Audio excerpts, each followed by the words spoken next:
Welcome to the Deep Dive. Today, we're diving into something pretty big happening on the Las Vegas Strip, the southern end specifically. Yeah, that's right. We've got this report detailing a new mega development. It's called the Halo Resort and Sky Casino. $9 billion, that's the figure floating around. So our mission today is to unpack this, what's going on, and, what does it really mean? And it gets interesting right away. Apparently, this whole thing's been kind of secretly developing since 2023. Secretly, with big money involved too, right? Yeah. From the Middle East, Silicon Valley. Yeah. It sounds major. It definitely signals something significant. $9 billion isn't pocket change, even for Vegas. Okay, so let's get into the why. Why now? Why this spot? We're talking about replacing Luxor and Excalibur, aren't we? We are. And the report, well, it cites anonymous sources close to the project, and they're saying those places were seen as architecturally outdated, a bit harsh maybe, but also inefficient for modern tourism. Inefficient, okay.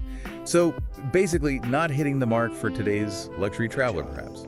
That seems to be the thinking. It's about upgrading the experience, making it more integrated, more 2020s. And they're not wasting time. The report mentioned internal work started last week.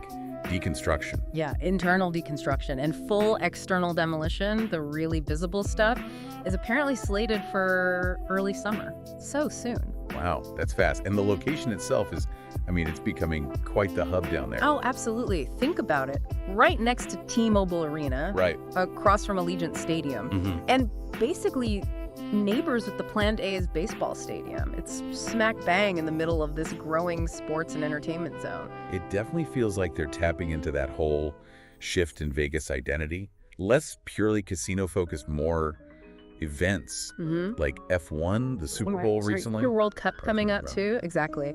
The report uses the phrase luxury gateway for this new development. Luxury gateway, I like that. It positions it as the first taste of high-end Vegas if you're coming for those big events. Right, precisely. It's about capturing that audience, that higher spend, and offering more than just slots and tables. It's reshaping that whole southern approach to the Strip.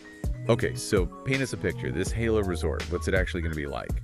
2 towers, right? Yeah, 2 massive towers, 85 stories each. The design sounds striking.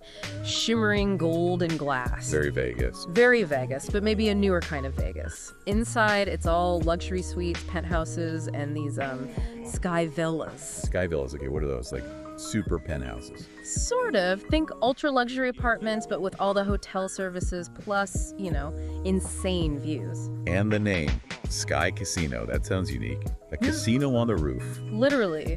1,000 feet up, apparently. Floor-to-ceiling glass walls. It's being billed as the first of its kind. A major wow factor. Definitely a wow factor. Yeah. Gambling with that kind of view. Yeah. That's something else. And the rest of the rooftop amenities sound just as, ambitious. There's talk of a 7-acre lagoon. 7 acres.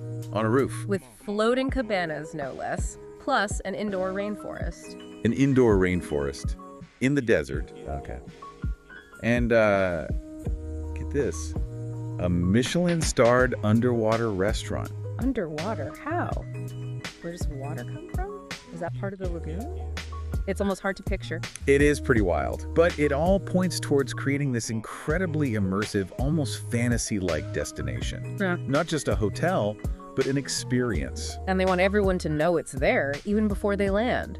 What's this about the LED facade? Right, the world's tallest LED facade, apparently.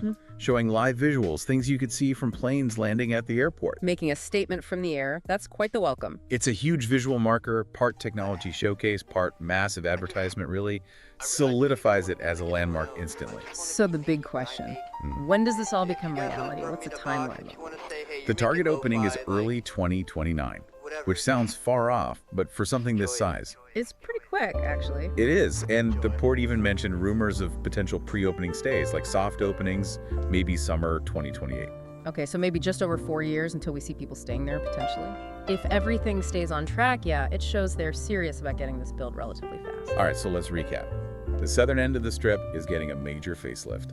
Luxor and Excalibur out, this huge, ultra-luxury Halo Resort and Sky Casino in. Twin towers, Sky Casino, rooftop lagoon, indoor rainforest, boreworks. All plugging into that sports and entertainment boom happening right there. Yeah. A $9 billion bet on a new kind of Vegas luxury. That sums it up well.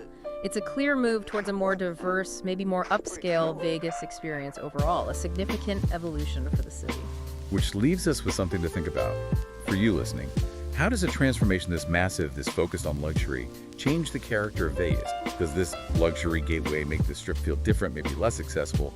What does it signal about the city's future priorities? Definitely something to mull over. Thanks for joining our deep dive today.